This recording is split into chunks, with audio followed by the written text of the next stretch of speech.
It's notifications. Every time your phone pings at you or an email drops in and distracts you from whatever you're doing, you're spending time getting out of that thing and getting into this thing.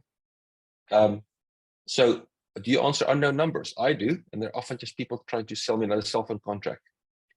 Do you read all your own emails, or do you have an assistant or a resource or a hack that helps you to minimize your inbox management? Do you have a daily huddle with your team that you don't have to do a lot of mini meetings in a day and you do it all at one time in a huddle? Do you book time in your schedule for priority projects that you actually turn off all of these things so nobody can reach you? And do you monitor your time spent uninterrupted? Do you actually have a goal of time that you want to spend uninterrupted so you can get your shit done, right? Interruptions, ways to handle those.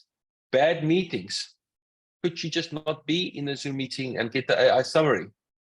Do you actually need to be there? Will there be a consequence if you're not? Could you take charge of the meeting? If it's a bad meeting, could you get into play and make sure that it's not a meeting with a start, a middle, and an end with some results? If we go to meetings, do we insist that everyone is prepared for the meeting, right? And do you have the who, what, when in the meetings? When you find yourself micromanaging employees, do you use a scorecard system? Do employees understand the critical number and do we drive towards that?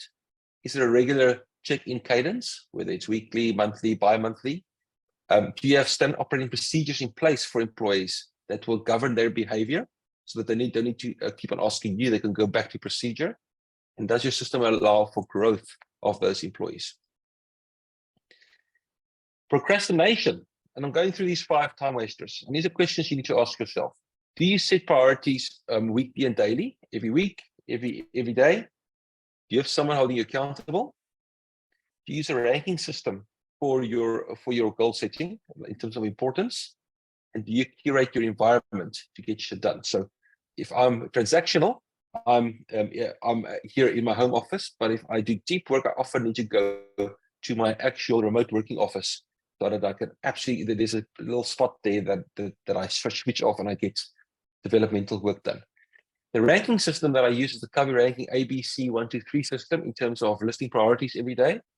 And if it's an A and it's an A1 because it was an A yesterday and I didn't get to it, it kind of forces me to get into it. And that's how I get over my own procrastination. And I can deep dive into that for you in the breakouts as well. And just emails and WhatsApps. Who here has their phone in grayscale? Because you know you can turn your phone from a toy into a tool, right? When it's all in color and you like to watch videos and it's pictures and whatnot, it's a toy. When it's grayscale, it's a tool, and there's a setting, it's a hidden setting, right? On most of them, you can turn it into a tool. I tried it, I couldn't stick with it, I don't have the discipline, but it's one of the top things that you can do to turn it into a tool.